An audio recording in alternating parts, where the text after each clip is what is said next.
उल्लंघन होत आहे, तोफगोळे टाकले जात आहेत, गोळीबार होतोय आणि आता त्या ठिकाणी ड्रोननं हल्ला सुद्धा केल्याची सूत्रांची माहिती आहे। अवंतीपोरा इथे पाकचे एक ड्रोन जे आहे ते पाडण्यात आलेलं आहे।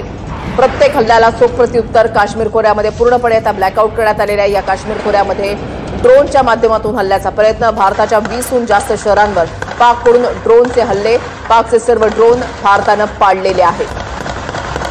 सर्व हल्ले हवेतच नेस्तनाबूत करण्यात आले। तर भारताच्या 20हून जास्त शहरांमध्ये पाककडून ड्रोननं हल्ले जे आहेत ते केले जात आहेत। गुजरातच्या संतलपूर तालुक्यामध्ये आता पूर्णपणे ब्लॅकआउट करण्यात आलेला आहे। गुजरातच्या संतलपुरात प्रशासनाकडून नागरिकांना सतर्कतेचं आवाहन जे आहे ते करण्यात आलेलं आहे।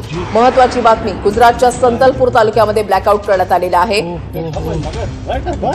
जम्मू, पंजाब, राजस्थान या 3 राज्यांना काल टार्गेट करण्यात आलेलं होतं। 15 शहरांना टार्गेट करण्यात आलेलं होतं। मात्र आता गुजरातला सुद्धा आज पाकिस्तानकडून टार्गेट केलं जात आहे। राजस्थानमध्ये पाकचे सर्व ड्रोन जे आहेत ते भारतानं पाडलेले आहेत। काल 400 ड्रोनच्या माध्यमातून रेकी करण्याचा प्रयत्न, हल्ल्याचा प्रयत्न, मात्र भारतीय एअर डिफेन्स सिस्टीमने हे हल्ल्याचे प्रयत्न जे आहेत हाणून पाडलेले आहेत। भारत, पाकिस्तान, नेपाळमधील चीनी दूतावासांनी सावधगिरी बाळगावी। महत्त्वाची बातमी, आताची अपडेट, चीनकडून चीनी नागरिकांसाठी या सूचना ज्या आहेत जारी करण्यात आल्या आहेत। दक्षिण आशियाई देशांमध्ये प्रवास करताना सावधगिरी बाळगा अशा सूचना चीनकडून देण्यात आलेल्या आहेत। भारत, पाकिस्तान, नेपाळमधील चीनी दूतावासांनी सावधगिरी बाळगावी असं आवाहन करण्यात आलंय।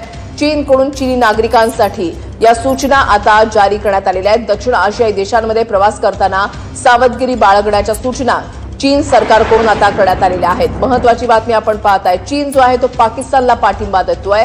चीनकडून शस्त्रास्त्रांचा पुरवठा सुद्धा पाकिस्तानला करण्यात आलेला आहे। चीननं पाकिस्तानला पाठिंबा दिलेला आहे। मात्र आपण दहशतवादाला साथ देत नाही असं चीनचं म्हणणं आहे। भारत, पाकिस्तान, नेपाळमधील चीनी दूतावासांनी आता सावधगिरी बाळगण्याचं आवाहन चीनकडून करण्यात आलेलं आहे। राजस्थानमध्ये पाकचे सर्व ड्रोन जे आहेत ते भारतानं पाडलेले आहेत। एलओसीवर गोळीबारासह तोफगोळ्यांचा मारा सुद्धा केला जातोय। राजस्थानमध्ये पाकचे सर्व ड्रोन भारतानं पाडलेले आहेत। राजस्थानमध्ये एलओसीच्या जवळ आता गस्त जी आहे ती वाढवण्यात आलेली आहे। आज सकाळीच भारतीय लष्करानं या ठिकाणी गस्त जी आहे ती वाढवलेली आहे। प्रत्येक ठिकाणी अलर्ट जो आहे तो जारी करण्यात आलेला आहे। बंकर्स जे आहेत ते बांधण्यात आलेले आहेत आणि एलओसी जवळच्या सर्व नागरिकांना सुखरूपपणे या बंकर्समध्ये सुरक्षित स्थळी जे आहे ते हलवण्यात आलेलं आहे। आणि आता पंतप्रधान मोदींची एस जयशंकर आणि डोवाल यांच्यासोबतची बैठक जी आहे ती संपलेली आहे। काही वेळापूर्वीच ही बैठक संपली आहे। 1.5 तास ही बैठक जी आहे ती झालेली आहे। पंतप्रधान मोदींना प्रत्येक माहिती जी आहे ती या बैठकीच्या माध्यमातून देण्यात आलेली आहे। पंतप्रधान नरेंद्र मोदी प्रत्येक घडामोडींवर बारकाईने लक्ष ठेवून आहेत।